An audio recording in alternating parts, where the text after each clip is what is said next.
Assalamualaikum warahmatullahi wabarakatuh. Shalom, Om Swastiastu, Namo Buddhaya, salam kebajikan, salam sejahtera bagi kita semua. Yang terhormat Ibu Dr. Desi Rahmawati SPD MPD selaku dosen mata kuliah Landasan Pendidikan.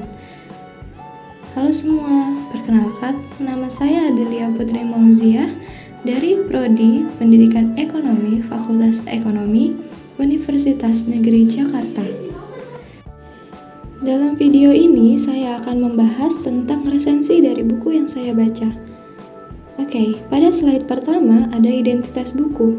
Judul buku yang saya baca adalah Ranking 1 Bukan Segalanya, Bekal Memantik Sukses Sesungguhnya, yang ditulis oleh Bambang Wahyudiono. Penerbitnya adalah Rayasa Sukses, tempat terbitnya di Jakarta, tahun terbit 2012, cetakan pertama. Tebal buku kurang lebih 188 halaman dengan kisaran harga Rp30.000.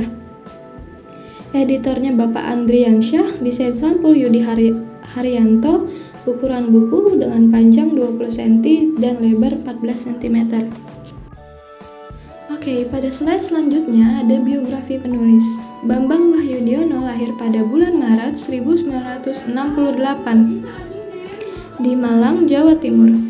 Saat ini beliau bekerja sebagai Asisten Vice President or AVP di Lembaga Keuangan Non-Bank pada unit audit internal. Selain rutinitas sebagai auditor, di kantornya sering ditunjuk sebagai fasilitator atau trainer program pelatihan. Oke, selanjutnya ada kutipan inspiratif. Pepatah Latin mengatakan non scholae sed vitae discimus, yang artinya kita belajar bukan untuk sekolah, melainkan untuk hidup. Makna dari frasa tersebut adalah tujuan utama pendidikan dan pembelajaran bukan hanya untuk mendapatkan pengetahuan dalam lingkup akademik atau sekolah semata, tetapi untuk mempersiapkan diri menghadapi kehidupan sehari-hari di dunia nyata.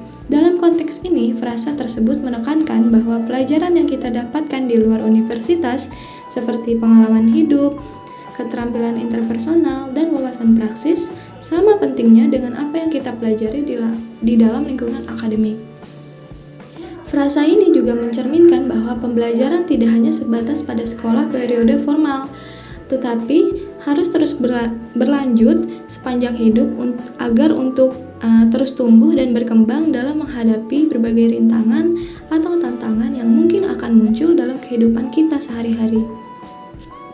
Oke, pada bab 1 ini, prestasi mahasiswa adalah prestasi akademik atau hard skill. Prestasi sebenarnya bukan saat di kelas. Prestasi atau sukses itu setelah kita tamat kuliah, yaitu di dunia karir, baik sebagai karyawan ataupun wirausaha. Sukses dunia karir tidak ditentukan oleh ranking 1, cum laude, atau prestasi akademik lainnya, melainkan 90% sukses di dunia karir ditentukan oleh soft skills, yaitu keterampilan-keterampilan yang justru minim diajarkan di sekolah atau di perguruan tinggi. Buku ini hanya bercerita tentang bagaimana sukses dengan cara yang bisa dipelajari melalui proses kematangan diri dan kematangan dalam berorganisasi. Kematangan tidak bisa diasah dalam kegiatan menghafal pelajaran.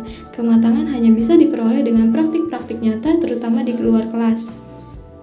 Bisa di kehidupan sosial, berorganisasi, dan lain sebagainya. Dapat dilihat contoh di situ.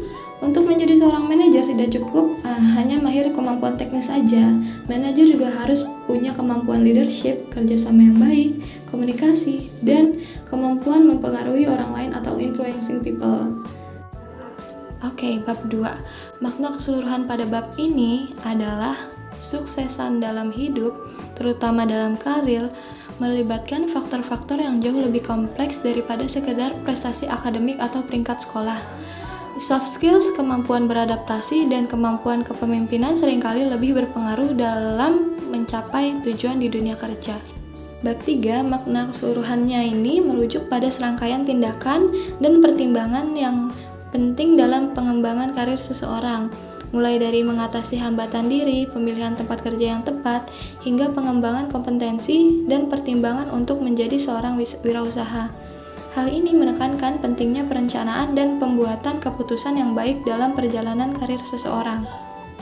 Tuntutan di dunia kerja dimuat di dalam bab 4, dimulai dari tips bagaimana berproses, terus tuntutan kompetensi profesi, referensi di dunia kerja, dan lain-lain. Selanjutnya, pada bab 5 merupakan inti how to buku ini. Diawali dengan mengubahnya paradigma, mengasah soft skill sewaktu kita kuliah, development soft skill sebelum pensiun dari karyawan, menyadari kesalahan berpikir, dan belajar terus tanpa henti. Bab terakhir, yaitu bab 6, berisi tentang sisi positif dari ranking 1 itu sendiri. Sisi positif seorang ranking 1 seharusnya menjadikan dirinya sebagai orang yang tidak gampang menyerah, tidak gampang frustasi dengan himpitan karir, menghindari gaya hidup yang tidak berproduktif, malas, dan tidak bertanggung jawab. Oke, bagian ini ada kelemahan dan kelebihan buku. Bagian salah satunya kelebihan buku itu ada kutipan-kutipan inspiratif, terdapat true story atau cerita nyata, bahasanya santai, dan kekurangan buku itu